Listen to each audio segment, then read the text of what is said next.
What I will say, though, and I have to deal with this with podcasters and video people a lot, is the P word comes up. Perfection. They want it to be perfect before it ever sees the light of day. It will never be perfect. We all know perfect does not exist. It's a great goal. It's a great brass ring out there that we constantly keep grabbing for. We're never going to get there. And unfortunately, what happens is in reaching for that brass ring all the time, they never do anything.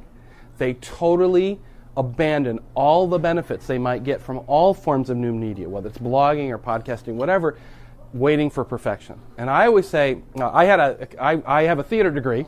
That's the degree I graduated college with.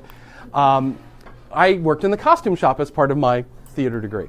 And we had a costume designer who was very fond of saying, perfect is good, done is better. Okay? The actor has to go on stage wearing something. Okay? So if that stitch isn't quite right, you know what? We'll pin it. They have to go out there now.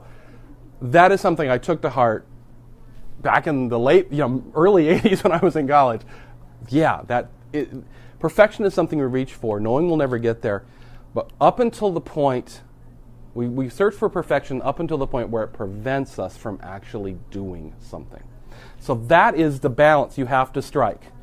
You have to find that balance of, it's not perfect, but it's good enough. It presents my ideas clearly enough, and to just try to avoid the analysis paralysis of, it's not good enough, and work around that, because that's a very common problem that we run into. And